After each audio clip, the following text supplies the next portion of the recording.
నీ ఊరు మండలం చేసుకున్నావు, మండల ఆఫీస్ అన్న తెచ్చుకున్నావా, ఎంఆర్ఓ ఆఫీస్ అన్న తెచ్చుకున్నావా, పోలీస్ స్టేషన్ అన్న తెచ్చుకున్నావా?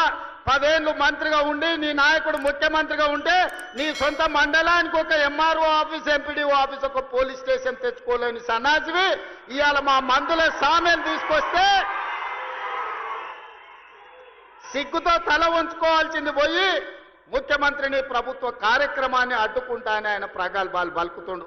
ఏది ఒక్కసారి అడ్డుకొని చూడు. మా తుంగతుర్తి నియోజకవర్గంలో కాంగ్రెస్ పార్టీ కార్యకర్తలు చూసుకుంటారు. దా పక్కనే రామరెడ్డి దామోదర్ రెడ్డి గారు ఉన్నారు ఊరికాడ. మేమందరం ఈ వేదిక మీద ఉన్న వాళ్ళు ఎవరు అక్కర్లేరు. మా దామన్న ఒక్కడు జాడు ఈ నియోజకవర్గంలో కూర్చుంటే అడ్డుకునేటోళ్ళు ఎవరో, అడ్డం పడేటోళ్ళు ఎవరో, వాళ్ళ కథ ఏందో, వాళ్ళ కమామిస్ ఏందో దామన్ననే తేల్చగలడు. ఇవన్నీ నేను మాట్లాడగలను. కానీ ఇది అధికార కార్యక్రమం కాబట్టి ఎక్కువ తక్కువ నేను ఇంకా చెప్పదలుచుకోలేదు. విషయం నీకు అర్థమైతే అర్థమైనట్టే అని నేను ఈ వేదిక మీద నుంచి వారికి సూచన చేస్తున్నా. అందుకే మిత్రులారా, ఇవాళ తెలంగాణ రాష్ట్రంలో మీరు ఆలోచన చేయండి. 10 సంవత్సరాలు పరిపాలన చేసిండ్రు. ఏనాడైనా పేదవాడికి రేషన్ కార్డు ఇవ్వాలన్న ఆలోచన వచ్చిందా? పేదవాడికి సన్న బియ్యంతో బుక్కెడు బువ్వ పెట్టాలన్న ఆలోచన ఎప్పుడైనా చేసిండ్రా? ఇవాళ 10 ఏళ్లలో మీరు ఇవ్వని రేషన్ కార్డు, లక్షల కొద్ది రేషన్ కార్డు మేము ఇస్తున్నాం. కోట్ల మందికి 3,10,00,000 మందికి ఇవాళ సన్న బియ్యం ఇస్తే రేషన్ షాపుల దగ్గర పెద్ద పెద్ద బార్లు తీరిన లైన్లు ఉంటే ఇవాళ ఆయన అంటున్నాడు రేషన్ షాపుల కాడ బార్లు తీరినరని. మీరు గ్రామాలలో రేషన్ షాపులు ఎన్నడూ తెరవలే, బెల్ట్ షాపులు మీరు తెరిచిండ్రు. 10 ఏళ్ల తర్వాత రేషన్ షాపులు తెరిచి సన్న బియ్యం ఇస్తుంటే ప్రతి పేదవాడు పెద్దవాడు రేషన్ షాపులో సన్న బియ్యం తీసుకోవాలని లైన్లో నిలబడి ఇవాళ లక్షలాది మంది, కోట్లాది మంది సన్న బియ్యం తీసుకొని బుక్కెడు బువ్వ తింటుంటే మీ కళ్ళల్లో నిప్పులు పోసుకుంటున్నారు. ఇది మీకు భావ్యమా అని నేను అడుగుతున్న వాళ్ళని. ఎవడన్నా ముఖ్యమంత్రి నేను ఢిల్లీకి పోతున్నాను కలుపుతలేరు, చెప్పులు ఎత్తుకపోతున్నామో అని అపాయింట్మెంట్ ఇస్తలేరు, ఎవడన్నా అంటాడా? అరే ఇంత అన్యాయం మాటలు. ఇంకా ఘోరం ఏంటంటే, ఇంకా ఘోరం ఏం చేస్తారా? ఆయన గోసుక తింటారా? ఏమంటాం నన్ను గోసుక తింటారా అంటే గోసుక తింటా గొర్రెనా, మేకనా, లేకపోతే వాడు చికెనా? గోసుక తింటారా? నన్ను ఏం చెప్తారు మీరు అంటే? నేను గద్దె మీద కూర్చున్నా, ఇప్పుడు నన్ను ఏం బిక్తారు మీరు అంటుండు. మరి ఏం బిక్తారు అంటే మరి పీకేది మనమే చూపెట్టాలి. రేపు లోకల్ బాడీ ఎలక్షన్ రానే వచ్చింది అంటే ఆయన ధీమా ఏంది?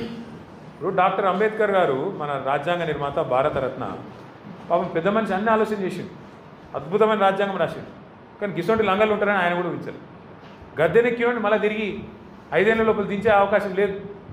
ఎక్కినాకో కూర్చోవాలి, మళ్ళీ వాడిని దించాలని మళ్ళీ 5 ఏళ్ళు చూడాలి ఇంతదాకా. పాపం ఆయన కూడా పెద్ద మనిషి రీకాల్ వ్యవస్థ అని పెట్టలేదు. కొన్ని దేశాలలో ఉంది రీకాల్ అంటే ఇచ్చిన మాట నెరవేర్చకపోతే మళ్ళీ వెనక పిలుచుకునే అధికారం ప్రజలకు ఉంటుంది. గట్సోంటి వస్తే ఇటువంటి లంగాలు కూడా భయపడతారు. లేకపోతే ఏంది? ఇవాళ నన్ను ఏం బిక్తారు మీరు? ఏమనంటే కేసీఆర్ మీద బట్టగాలుస్తా, వేస్తా, తెల్లారులేస్తే డైలాగులు కొడతా, కేసీఆర్ని తిడతా, ఏమేమి మాటలు ఆయన ఇంటే ఆయన నోటికి మొక్కాలి.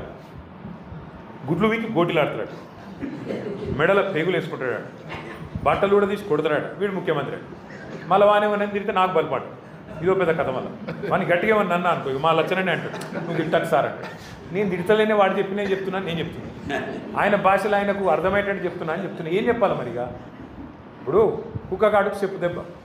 మరి ఏం చేయాలి? నేను మాకు ఇష్టం లేదు తిట్టుడు, ఆ భాష ఇష్టం లేదు, కానీ తప్పలేదు.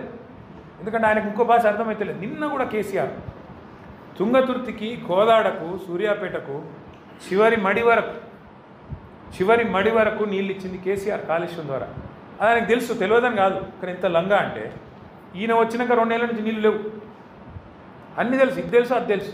కానీ చర్చకు వస్తావా అంటాడు. మొన్న పోయినాం చర్చకు రమ్మని, ఆడికెళ్ళి మళ్ళీ వీకెండ్ మళ్ళీ చర్చకు వస్తావా నిన్న డైలాగ్. ఏమనాలి? చర్చకు పిలిస్తేనేమో పారిపోతాడు బిరికి సన్నాసి. మళ్ళీనేమో చర్చకు వస్తావా కేసీఆర్, నాగార్జున సాగర్ కట్ట మీదకి వస్తావా? మేమన్నాం ఇక రారాబాయి మరి మేడిగడ్డ బరాజ్ మీదకి రాయిగా ఆడిడేందుకు. మంచిగా ఉంది, అది కూలిపోలే. నువ్వు కూలేశ్వరం అని నీకు నెత్తి బాగాలేక నువ్వు అంటున్నావు. కానీ నిన్నగాకమన్నా మా జగదీశ్వర్ రెడ్డి గారు వేయచ్చు మొత్తం మేడిగడ్డ బరాజ్ మీదనే కారు నడుపుకుంటా, ఒక ఇక్కడనే కుంగింది, ఒక ఈయనే నా కారు ఉంది చూడుండ్రి అనుకుంటా ఆయన ఇలా ఆడ పెడతాడు సూర్యాపేటలో.